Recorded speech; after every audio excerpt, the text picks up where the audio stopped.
Orang harus paham ini. Assalamualaikum warahmatullahi wabarakatuh. Warganet yang berbahagia, kita bersyukur hidup di Indonesia sebagai negara yang merdeka, sebagai tanah air kita.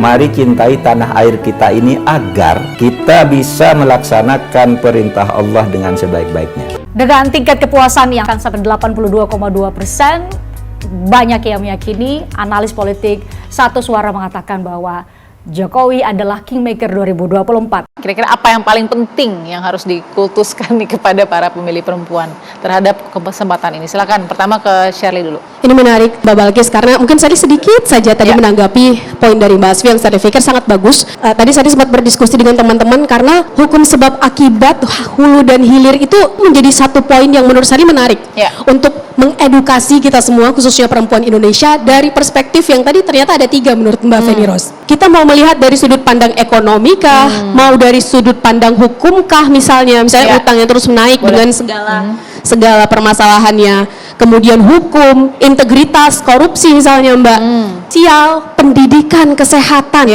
bahkan politik itu sendiri, itu membuat kita pada akhirnya senangnya yang instan kalau tadi kata Prof. Sehingga kembali ke poin yang tadi, cek track record dan kinerjanya itu menjadi salah satu hal yang tugas kita semua. Siapapun kita, apapun saat ini fungsi dan posisi kita.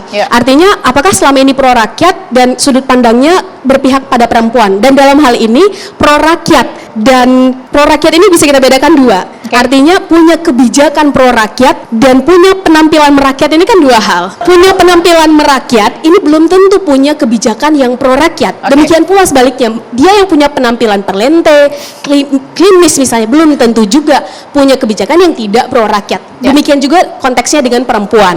Nah, untuk itu ini udah saatnya perempuan bisa menempatkan perasaan itu pada tempatnya dan bagaimana menempatkan logika juga pada tempatnya. Dan dalam konteks ini rasa-rasanya ada baiknya kita menyeimbangkan, membalanskan kapan perasaan itu harus digunakan dan kapan logika itu harus kita gunakan. Karena boleh jadi misalnya 100.000, 200.000 kita dapat nih misalnya dalam amplop. Boleh jadi itu membuat dapur kita ngebul dalam sehari, 2 hari, 3 hari, 1 minggu. Tapi kita juga perlu tahu itu uang dapatnya dari mana, apakah dari uang rakyat juga, dan bagaimana impactnya nanti 5 tahun, 10 tahun ke depan terhadap dana yang seharusnya itu dialokasikan juga untuk rakyat misalnya.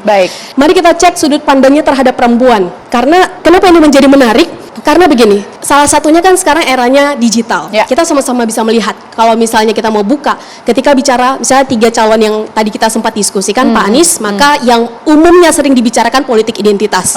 Kalau bicara Pak Prabowo, yang umumnya dibicarakan adalah dugaan pelanggaran HAM masa lalu misalnya. Kalau bicara tentang Pak Ganjar, yang umumnya sering dibicarakan di digital adalah kasus Wadas, tuduhan terlibat kasus IKTP, kemudian ada pendapatnya tadi Prof sempat meng-highlight terkait fee misalnya di salah satu media digital, di salah satu podcast, yang artinya ketika bicara ini kita tahu betul makna dari perkataannya itu adalah sebetulnya bagaimana ke perempuan. Yang kita harus tahu pornografi itu impactnya adalah porno aksi, dan perempuan, kaum ibu adalah korban paling besar dari hal itu. Kita catat poinnya Syariah. Perempuan itu hanya ingin diperhatikan.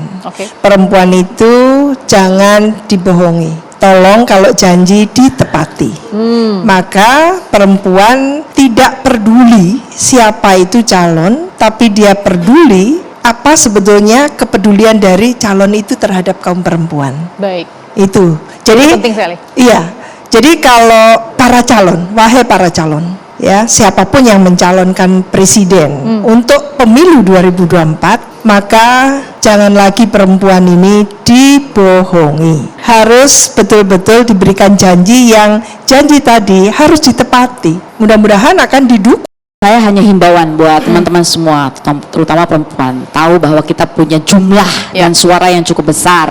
Maka marilah kita menjadi penonton infotainment itu tadi yang sangat memperhatikan track record, yang sangat detail melihat berita itu bukan cuma dari satu sudut pandang.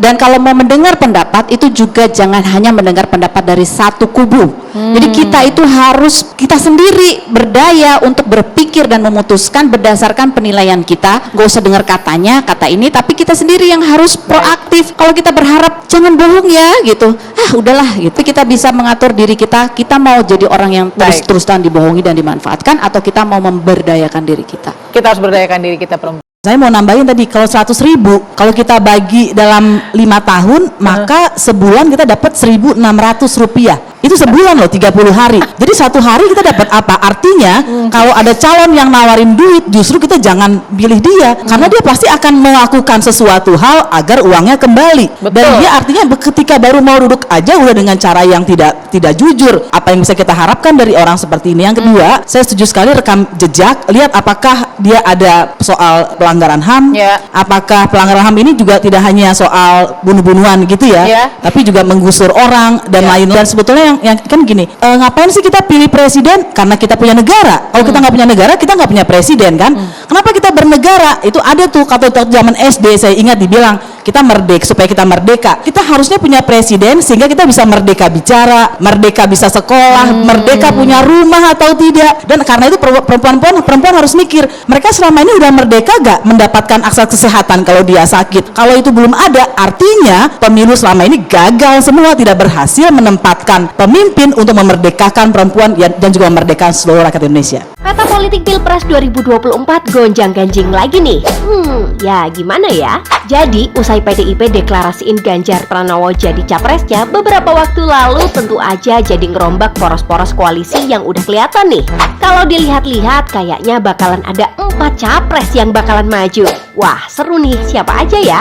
Nih ada Anies Baswedan dari Koalisi Perubahan, Prabowo Subianto dari Gerindra dan PKB, ditambah Ganjar Pranowo dari PDIP. Satu lagi, KIB belum nentuin sih capresnya. Tapi P3 udah bilang dukung Ganjar loh. Emang bakalan sengit banget kalau sampai beneran 4 capres yang maju. Walaupun kelemahannya ya pasti boncos juga ya biaya pilpres nanti. Kalau lihat positifnya ya masyarakat bisa punya banyak opsi buat dipertimbangkan. Tapi ya lagi-lagi ini baru peluang. Kan gak ada yang tahu besok capresnya ada 4, 5, 6, 7. Semoga Allah senantiasa menuntun kita di jalan yang diridhoinya. Aku qouli hadza, astaghfirullah li wa lakum. Wassalamualaikum warahmatullahi wabarakatuh. Terima kasih.